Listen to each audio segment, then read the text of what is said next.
So we've got a Lionel O-gauge operating uncoupling track, and we're going to connect that to our operating track controller.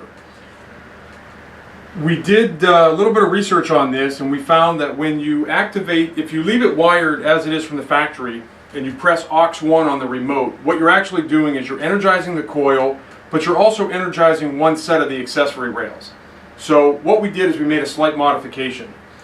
On the back side of the operating uncoupling track, we took the wire for the electromagnet that's soldered to what's labeled as the number 2 position, and we clipped it off of there and we soldered it to its own separate wire.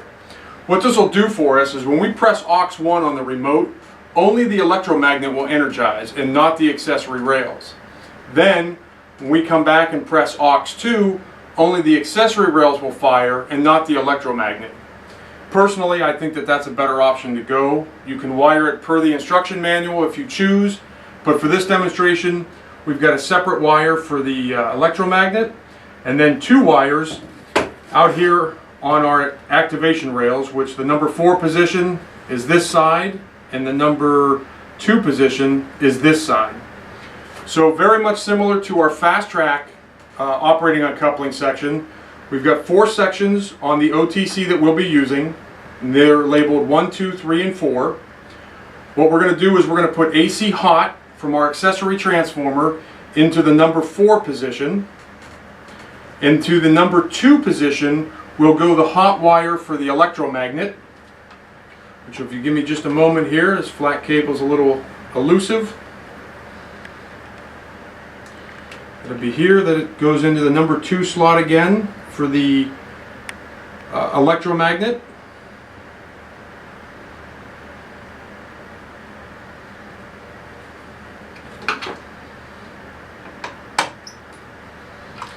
And then the number 2 and the number 4 positions out on the uncoupling track will go into positions 1 and 3.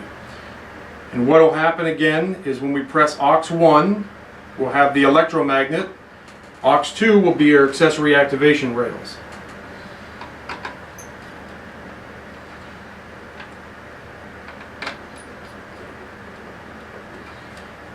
Now, to complete our circuit, we still need AC ground.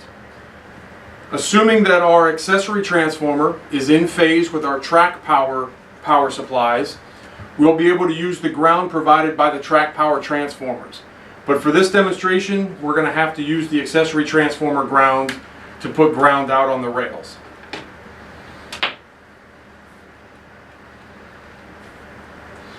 We apply 14 volts of power to ground to the track and AC hot into our OTC.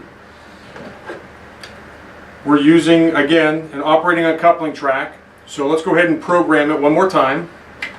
Take the jumper off. We're going to press accessory 98 and set. Then accessory 1 set. That first step where we programmed it as accessory 98, that told the OTC that we're operating the operating uncoupling tracks and that it should have 2 single digit addresses. It can have 2 double digit addresses, but at the end of the day, it's still only 2 devices that this device is going to control. So now we'll bring our operating car into the equation. I press the aux1 key. I get the electromagnet. Place the car in position. I press aux2. And the barrel ramp is vibrating to move the barrels up the ramp. And I'll be quiet so you can hear that. Now, you'll notice that when we press aux2, nothing's happening on our electromagnet until we press aux1. So, if you wire it per the manual, when you press aux2 to animate the car, the electromagnet will actually energize.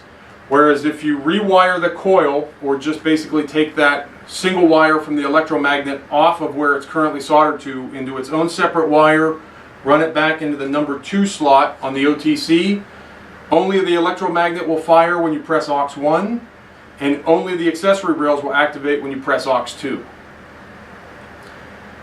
If you have any questions, make sure that you see our blog site. It'll have the wiring diagram for this as well.